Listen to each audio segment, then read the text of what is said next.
bien-aimés dans le Seigneur, je suis très content d'être là encore devant vous au travers de série de nos émissions Le son de la trompette. Aujourd'hui, le thème que Dieu m'a mis à cœur que nous puissions en partager, je l'ai intitulé « Va d'abord te réconcilier avec ton frère ». Le thème « Va d'abord te réconcilier avec ton frère », je vais utiliser le texte de Matthieu chapitre 5, versets 23 à 24. Matthieu chapitre 5, versets 23 à 24. La Bible nous dit textuellement ceci. Si donc tu présentes ton offrande à l'autel et que là tu te souviens que ton frère a quelque chose contre toi, laisse là ton offrande devant l'autel et va d'abord te réconcilier avec ton frère, puis reviens présenter ton offrande devant Dieu. Bien-aimés dans le Seigneur, au travers de ces textes que j'ai essayé de méditer, j'ai compris beaucoup de choses. Bien-aimés, ici, ce texte nous fait voir, il nous dit textuellement ceci. Lorsque tu vas au temple, lorsque tu vas à l'église et que tu veux présenter ton offrande devant l'autel et qu'en allant présenter ton offrande, tu te souviens que tu as un problème avec ton frère, avec ta sœur, avec ton mari, avec ta femme, avec un ami. Lorsque tu te souviens que tu as un problème, mets ton offrande de côté, ne le dépose même pas. Dépose-la à côté, rentre d'abord, va chercher à faire la paix avec ton frère et ensuite tu reviendras pour placer ton offrande devant l'autel. Bien-aimé dans le Seigneur, si, comme à la lumière de ces textes, si Dieu n'agrée pas ou n'accepte pas l'offrande d'une personne qui a un problème avec son frère, à combien plus forte raison Dieu ne pourra pas agréer la prière d'une personne qui est problématique. La deuxième des choses que j'ai compris au travers de ces textes, c'est que nos rapports avec nos prochains, avec notre prochain, notre rapport avec notre prochain a de l'impact direct sur notre offrande et sur notre prière. Donc, en venant dans le Seigneur, je ne règle pas mes affaires. En venant dans le Seigneur, je ne marche pas comme je le vais. Je n'impose pas mes lois. En venant dans le Seigneur, je n'impose pas mes principes. Je n'impose pas ma logique. Je n'impose pas ma façon de voir les choses. Et lorsque je viens dans le Seigneur, comme la Bible nous dit, mon intelligence doit être renouvelée. Ça veut tout simplement dire la mentalité que j'avais autrefois. La façon de voir les choses que j'avais autrefois lorsque j'étais dans le monde. Je dois les laisser dans le monde. En venant dans le Seigneur, je fonctionne selon le principe divin. Je fonctionne selon la parole de Dieu. Donc la parole de Dieu est imposable en moi. Donc je fonctionne, je m'aligne par rapport au principe de Dieu. Voilà pourquoi, bien-aimé, j'étais dans le monde. Je pouvais avoir un problème avec un frère, avec une sœur. Je pouvais peut-être me dire, je m'en fous. C'est pas mon problème. Il ne me nourrit pas. Il ne m'habille pas. Il fait rien dans ma vie. Donc, je peux continuer à vivre en paix tout en ayant de problèmes avec X ou avec Y. Je peux continuer à aller au travail alors que j'ai un problème avec ma femme. Je peux continuer à vivre normalement, à manger normalement, aller à l'église normalement, comme si rien n'était, alors que j'ai des problèmes partout où je passe. Bien-aimé dans le Seigneur, la Bible nous dit une chose. La Bible nous dit « cherchez la paix avec tous ». Donc, la recommandation, Dieu ne le donne pas aux autres.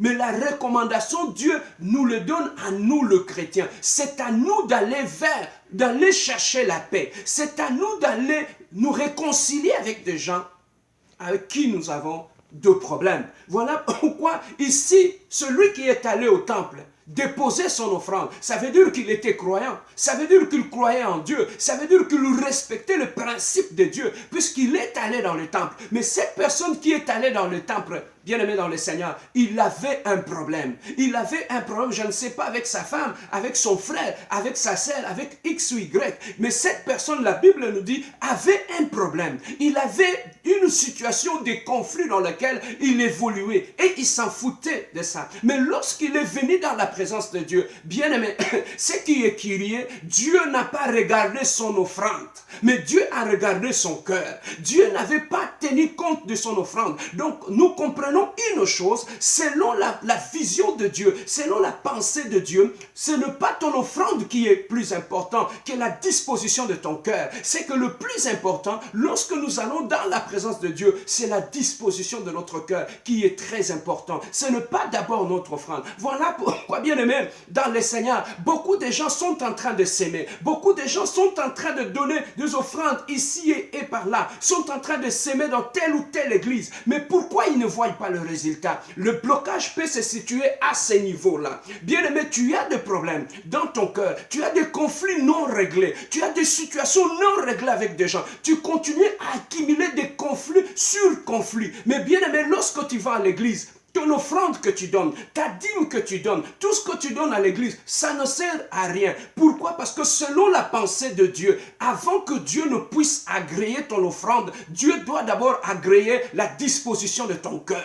Bien-aimé, Dieu ne peut pas accepter l'offrande d'une personne qui est problématique. Dieu ne peut pas agréer l'offrande d'une personne qui ne vit pas en paix dans son entourage. Bien-aimé, à combien plus forte raison la prière. Voilà pourquoi toi et moi, on peut beau prier, mais lorsque nous sommes problématiques, lorsque partout où nous passons, nous créons des problèmes aux gens. Nous entrons dans des familles, nous créons des problèmes. Nous entrons partout où nous allons, nous créons des problèmes. Et ensuite, les dimanches, nous allons à l'église. Voilà pourquoi, bien-aimé, le fait d'aller à l'église, bien-aimé, n'apporte rien, ne change rien dans notre vie. Mais pourquoi? Tout simplement parce que Dieu veut que nous puissions vivre en paix avec notre entourage. Ce qui intéresse Dieu, ce n'est pas seulement les actes que nous posons au sein de l'Église, mais ce qui intéresse Dieu, c'est aussi le tas de relations que nous avons avec notre prochain. Ça intéresse aussi Dieu. Voilà pourquoi c'est très important, bien-aimé, lorsque un chrétien verticalement avec Dieu, il est en bonne relation. Automatiquement, dans l'horizontal, il vivra aussi en paix avec son prochain. Je ne peux pas concevoir ou comprendre comment une personne qui vit en ordre, qui respecte Dieu, qui honore Dieu, et qu'avec son prochain, et qu'il soit problématique.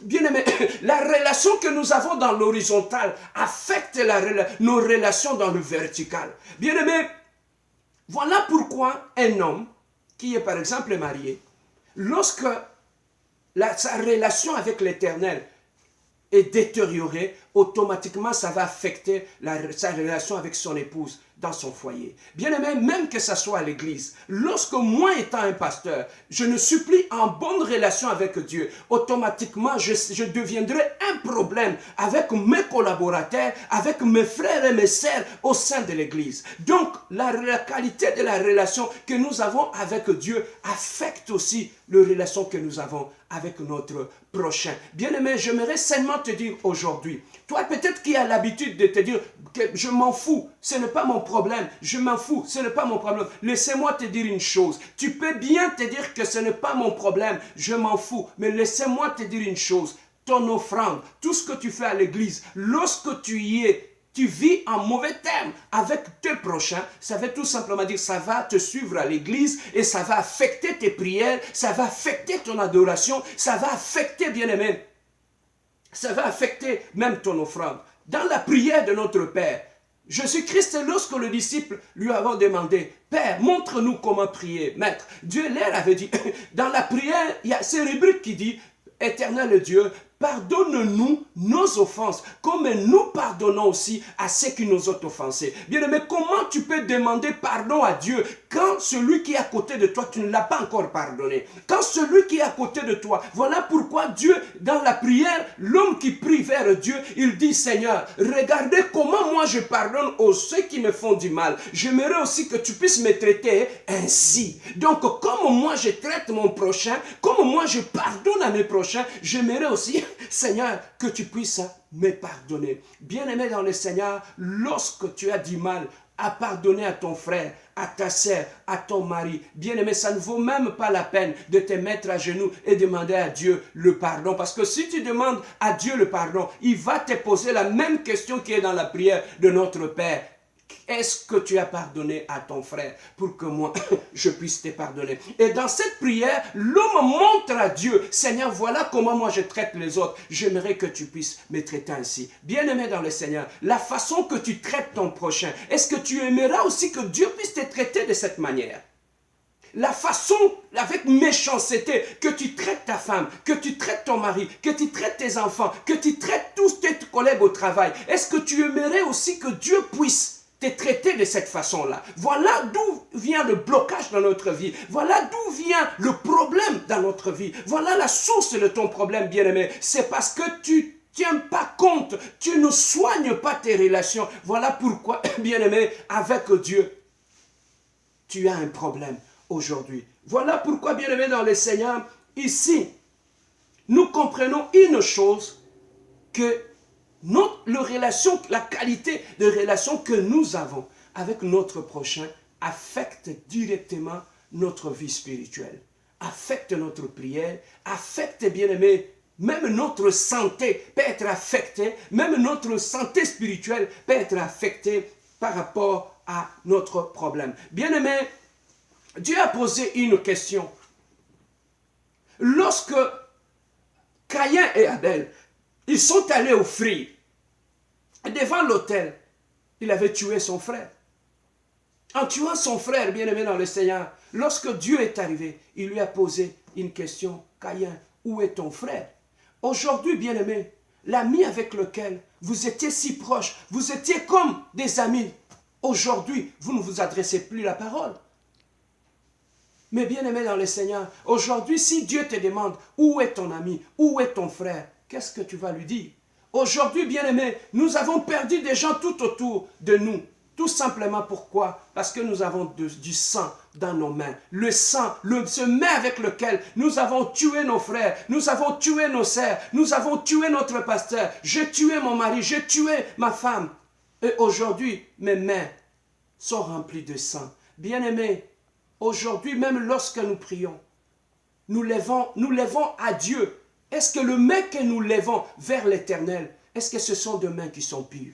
Ou ce sont des mains qui sont remplies du sang de gens que nous avons tués partout où nous sommes passés, bien-aimé? Bien-aimé, le sang que tu as dans tes mains, lorsque tu lèves les mains en prière, voilà pourquoi, bien-aimé, tes prières ne sont pas exaucées. Voilà pourquoi tes prières ne sont pas bloquées. Pourquoi? Parce que dans tes mains, tu te trimbales avec le sang des innocents. Alors que ces sangs, bien-aimé, comme Dieu a dit à Caïn, le sang d'Abel crie vers moi. Bien-aimé, lorsque tu fais du mal aux gens, bien-aimé, tu ne peux pas le tuer physiquement. Mais lorsque dans tes pensées, dans tes actes, tu le tues, tu détruis des gens, tu détruis tout le monde tout autour de toi. Bien-aimé dans le Seigneur, le cri de ces gens-là, le pleur de ces gens-là vont monter vers l'Éternel. Et Dieu va écouter. Et Dieu va te poser la question. J'entends les cris dans ta maison. J'entends les cris tout autour de toi. Pourquoi ces cris-là? C'est tout simplement des gens que tu as détruits, que tu as décis, que tu as brisé le cœur. Mais aujourd'hui, Dieu te demande une chose, mon ami. Au lieu de passer le temps à chasser les démons, au lieu de passer le temps, bien aimé, à aller d'un prophète à un autre, au lieu d'aller d'un divin à un autre divin, bien aimé, le blocage dans ta vie, ce n'est pas le sorcier qui te bloque. Le blocage dans ta vie, ça vient de ton cœur. Parce que ton cœur est tellement dit. Bien aimé, dans notre façon de fonctionner en tant qu'humains, nous avons appris à fonctionner par nous-mêmes. Nous avons établi nos propres lois. Voilà pourquoi lorsque nous sommes venus dans le Seigneur, nous avons eu du mal à vivre selon la volonté de Dieu. Nous avons eu du mal à vivre selon la pensée de Dieu. Laissez-moi te dire une chose. Un enfant, un enfant qui est authentique, qui est un enfant biologique, porte l'ADN de son père. Bien-aimé, et cet enfant-là ne fournira aucun effort pour avoir de ressemblance, pour ressembler à son père. Cet enfant ne fournira aucun effort. Pourquoi? Parce qu'il porte en lui les germes, l'ADN de son père. Voilà pourquoi si en toi et en moi, nous portons l'ADN de Dieu, pourquoi nous avons du mal à manifester l'amour de Dieu? Pourquoi nous avons du mal à manifester le caractère de Dieu si réellement ce Dieu-là vit en nous? Et la parole de Dieu dit, lorsque nous disons, ce n'est plus moi qui vis, c'est Christ qui vit en moi. Il y a une chose que nous oublions, c'est Christ qui vit en nous. Il est d'abord amour.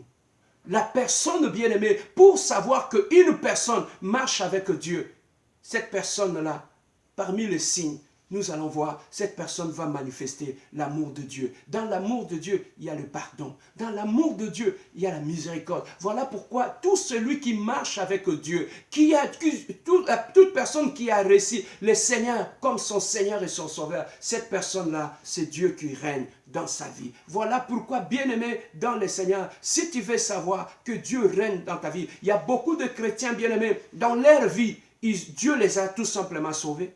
Mais ils n'ont pas laissé à Dieu de régner comme Seigneur dans leur vie. Voilà pourquoi tu as du mal à pardonner.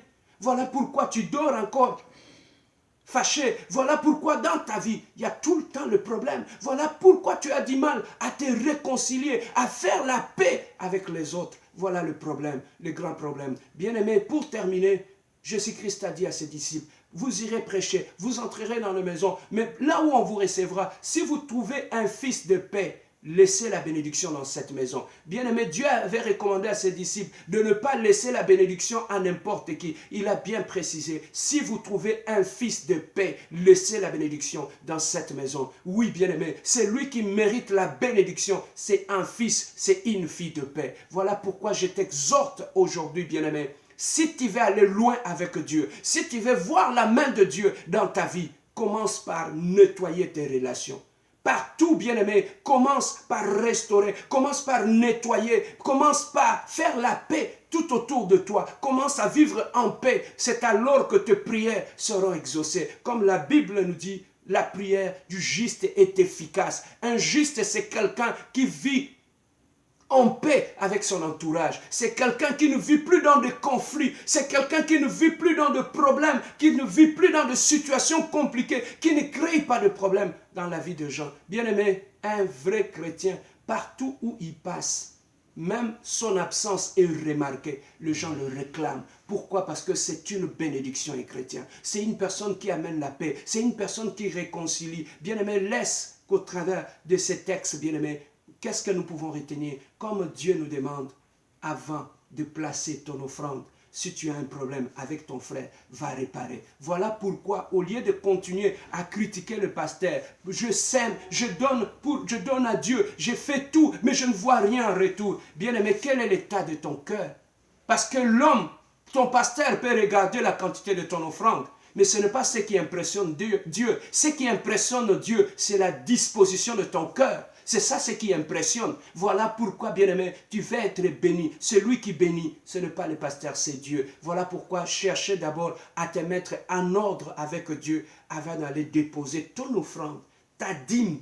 Avant d'aller offrir quelque chose, de placer ton offrande sur l'autel, cherche d'abord à avoir un cœur pur, de mains qui sont pures. C'est alors que Dieu va te recevoir et va te bénir. Et voilà, bien-aimé dans le Seigneur, j'aimerais prier avec toi en ces termes. On va le prier ensemble.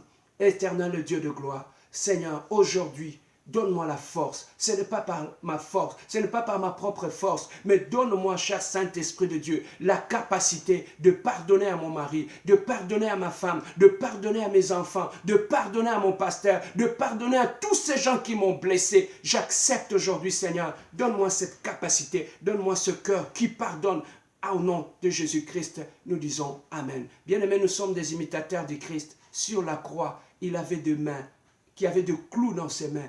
Il y a de sang qui coulait. Mais à ce moment-là, il a dit, Père, pardonne-les, car ils ne savent pas ce qu'ils font. Lorsque ça fait mal, lorsqu'on a l'Esprit de Dieu en soi, on est capable de pardonner. Que Dieu vous bénisse. Si vous avez aimé cette émission, le son de la trompette, n'oubliez pas de partager cette émission. Que Dieu vous bénisse et à la prochaine.